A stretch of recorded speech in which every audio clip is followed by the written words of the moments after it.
Hey, how's it going? So I'm currently working on my motorcycle. I'm doing the full service on it. I'm going to make a video and I'll post that where I'll show the full 32-point checklist you go through to do a full service on the Royal Enfield 650. But since I'm here, I thought I'd make a quick video on how to remove the fuel tank, since I have to do that in order to get underneath to do some work and do the valve job on the bike.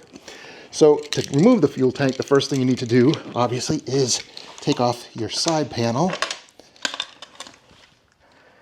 That way you can get to your seat release. Take off your seat. And then that will give you access to these two bolts here. So one of the first things you need to do is take off these two bolts and then just lift the tank just enough to get underneath. And then what we're going to do is we need to remove the fuel pump connector and fuel level sensor. So there's a connector under here, a little clip we need to take off, and then the fuel level sensor, and then there's a few hoses we'll need to disconnect.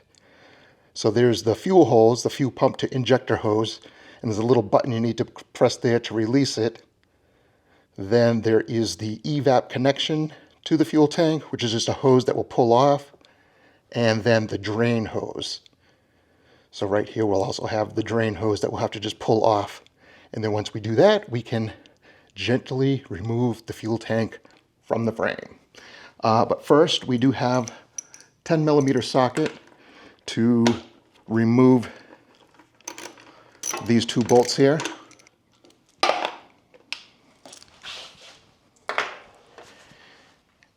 And then you can lift the tank, and you want to find something that you can just wedge under there just to hold it up enough so that way we can reach under and get to the connections that we need to get to.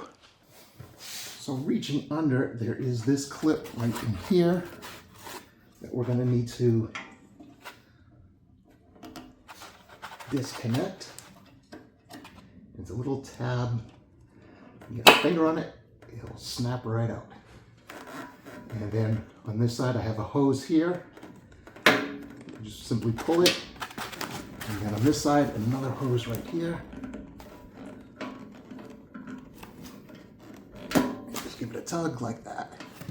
And now that that's disconnected, we can lift it up a little bit higher, give us a little more room. And you can see this green clip right in here.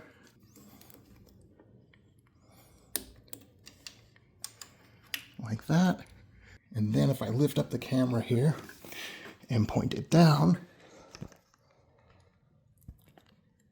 Okay, so pointing down, there is, if we can see it, there's a hose right there that we need to disconnect, and there's a little button on it that we can press to release it. And a little fuel may spill out when we disconnect this hose.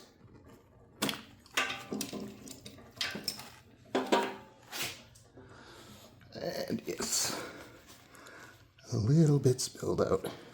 It's better to do it on an empty tank, but sometimes you gotta do what you gotta do. Okay, so now that we have everything disconnected, we can simply grab the tank and pull and lift it off, just like that.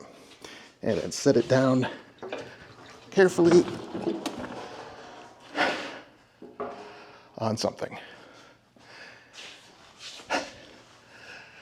That's it.